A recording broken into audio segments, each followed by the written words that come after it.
ఆచార్య experience ఏంటన్నా? Almost అసలు dialogue changes కూడా ఉంటాయి ఇద్దరికైనా. అవును, చాలా వెరీ క్లోజ్. ఆచార్యలో ఫస్ట్ ఒక డైలాగ్ ఉంటుంది కదా, వచ్చి చిరంజీవి సార్ అడుగుతారు ఇక్కడ పాతఘట్టం వాళ్ళు కనపడట్లేదు అని అన్నప్పుడు నాది ఒక డైలాగ్ ఉంటుంది, నేను చెప్తాను. ఇక్కడ జరిగే అగత్యాలు పెద్దగా చూడలేక రావటం మానేశారు సార్, ఎప్పుడో ఒకసారి వచ్చి ఆయుర్వేద మందులు ఇచ్చి వెళ్తున్నారు అని చెప్పే డైలాగ్ కూడా ఉంటుంది.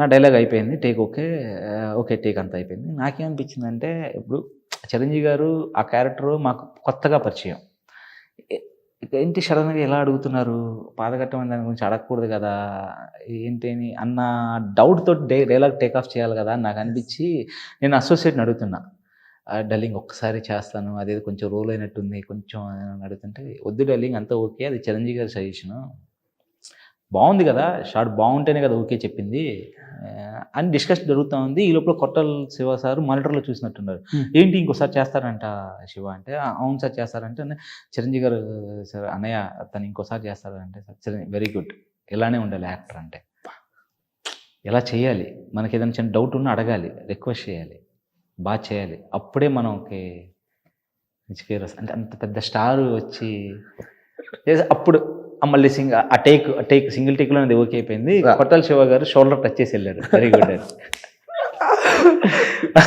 అంటే ఇవన్నీ మూమెంట్స్ కదా. చిన్నప్పుడు మనం అంతా స్క్రీన్ మీద ఆయన చూసి మ్యాడ్ ఫ్యాన్స్ అంత అలా కదా. అలా ఏదో ఉందన్న చిరంజీవి గారి సినిమాని చొక్కాలు చించుకొని మీరు వెళ్ళింది కానీ బాగా గుర్తుండిపోయింది ఏదో. ఇంద్రా అన్నీ ఠాగూర్ అన్నీ మ్యాడ్ గానే అన్నయ్య.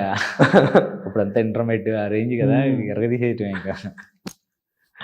అక్కడే సగం లైఫ్ సర్కిల్ అయిపోయినట్టు అనిపిస్తుంది అన్న. అవును, అక్కడ ఆయన చూసి మళ్ళీ ఆయనతోనే సినిమా యాక్ట్ చేస్తే అంటే బ్లెస్డ్ అండి, లక్ 200%. ఐఎమ్ వెరీ బ్లెస్డ్ ఆ విషయం.